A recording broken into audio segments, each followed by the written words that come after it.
Typhoon Glenda passed yesterday around 10:30, 11 o'clock in the morning. All the families we work with, all my friends, everyone I know, we're all safe, which is the first best thing to know.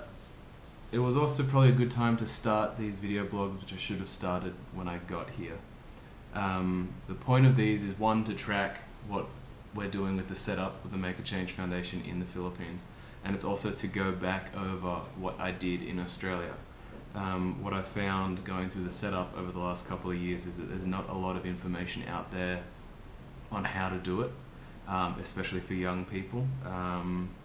So this is kind of a step-by-step process of how I did it. There's obviously heaps of different ways you can do it, heaps of different structures, different platforms you can base it on, but this is just how I did it. So hopefully that this information will be useful to someone at some point if they're interested in setting up an NGO, either within Australia or as an international aid development fund, which is what the structure of MACF is in Australia and here.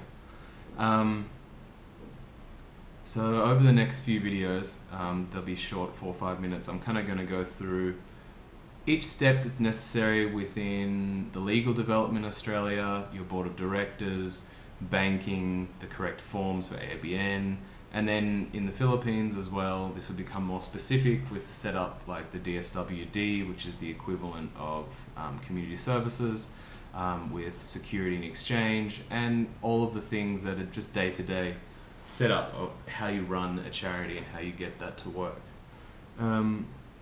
So this first video isn't about a necessary formal step. It's more probably the hardest thing to explain, and something you can't teach at all, is more the experience that in the country that you're working in. Obviously, if this is an Australian doing an Australian setup, it'll be a bit different, but specifically for people who are wanting to work internationally, you have to know the country you're working in. You obviously can't know it back to front, but one of the things that is the most useful for me is my understanding of Filipino people themselves, what Filipino people find funny, what they like to eat. Basic cultural things that you would take for granted are actually really easy ways to break down any power shift, any imbalance, or any uncertainty between people. If you're able to joke about what's on normal Filipino TV today, what's on the radio, who's the latest celebrity, and understand what your average normal Filipino enjoys, likes, it's really, really going to help.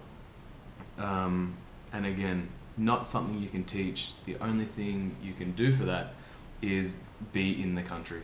Talk with Filipinos themselves, talk with whatever country you're working with, and really submerge yourself within that culture. With my background at uni, being a history major, my love of Filipino history really helps in my understanding. You see where the country comes from, and that's something that I think is really important. You're obviously going to have to know a lot about the country you're working in, but I think the first step in wanting to do anything significant in any other country, whether it's child protection, community development, or emergency relief, is knowing the people that you're working with.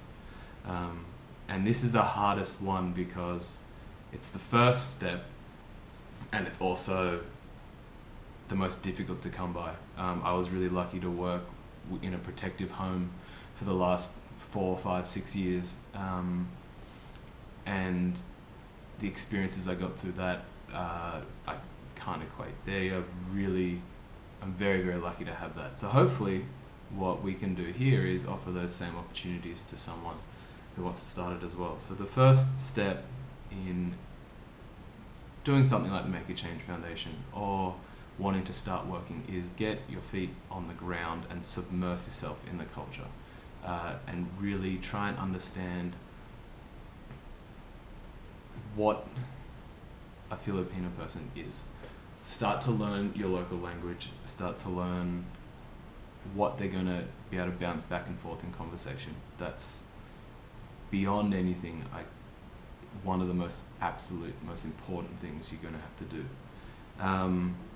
So hopefully we'll have the next video up soon. All our donation information is down in the About section of the video. You can either do that by direct deposit in Australia to our bank account or through PayPal. We're going to track each step we go so you can see where your donations are going to help the setup of a new and small international development fund.